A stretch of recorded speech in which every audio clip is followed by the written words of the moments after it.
from Alan Parker from Blandford. Okay, hey, what's up, Alan? You want to just scream it out? Okay, okay. I'll direct this to you, Larry. Okay, what advice would you give a young band starting out in today's music industry? Well, I was never great at advice, giving it or taking it.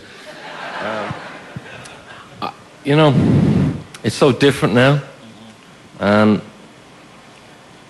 It's about songs. It's about writing songs, about being creative. But the other part of that is about a certain kind of unity that you can create within the band that you can't do as an individual. And if you can manage to find yourself with other guys who think and feel the same way, it may not work out. You need to have the argument in the room. You need to be, you need to be with people who don't always agree with what you are thinking. You need to have a little bit of that, but you also need to have a certain kind of democracy where everybody feels they have a stake in what they do. And the idea of hired hands in bands just doesn't work. So it's about respect for your individual members of the band. That was great. Okay, I'm going to move through some of the questions because we're wrapping up soon. Okay, this question is for Adam. It's from Steve Gomes from Cranston, Rhode Island. Adam, will you ever pursue an acting career after the outstanding acting that you did on Letterman?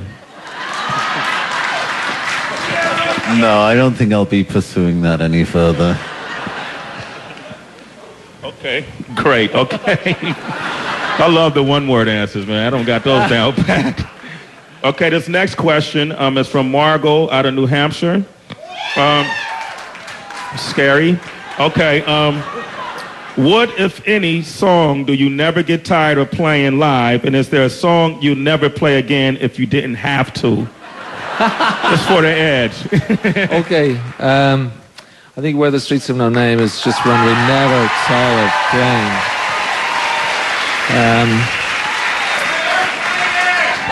A song, I don't know. There are so many U2 songs that I'm quite happy not to play. But the thing is that we still want to rewrite some of them. And who knows, we may at some point re-release some of our early albums with a few changes. You never know. It's like, we feel like the great poets always used to revise their work and rework it and put it out again. There's many different versions of the Yeats poems. So we're kind of starting to think that maybe we might get a chance to do that at some point.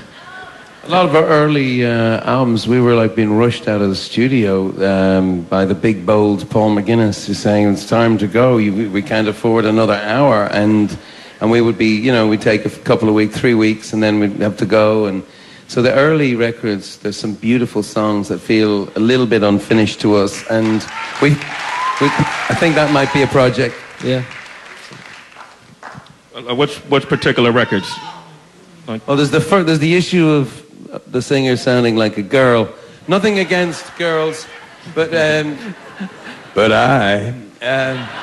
have this kind of phony English accent, and some of the on our first album, Boy, is a beautiful, beautiful album, but with really special subject matter, actually about sex, but not the obvious kind of defacing of innocence like you have in rock and roll. Actually, more wanting to hold on to innocence. It's a very interesting subject matter, and it was beautiful playing from Edge and Larry and Adam, and some nice melodies from me, and hardly any lyrics, and a bad English accent. So I would love to sing. I would love to sing that album again and finish out the tunes.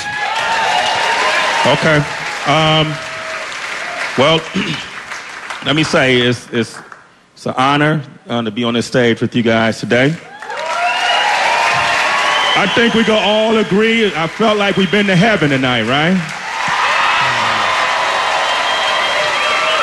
But it's extremely important, regardless of what you think about the music industry and the state of music culture right now. Some of us aren't into it. Some of us agree with it.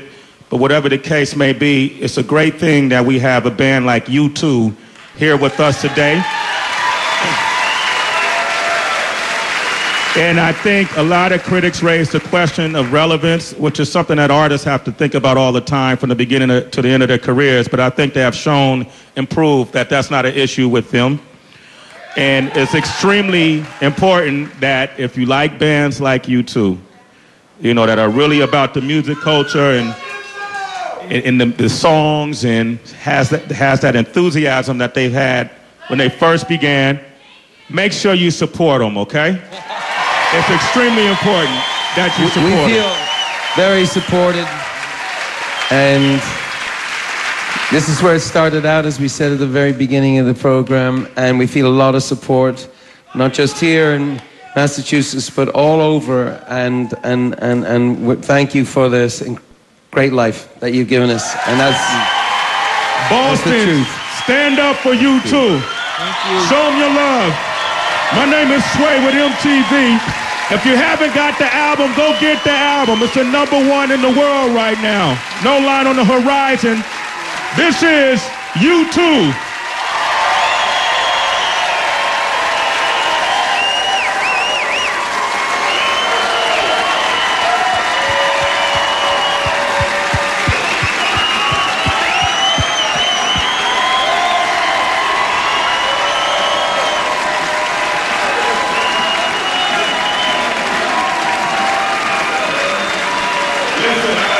Personally thank each and every one of you.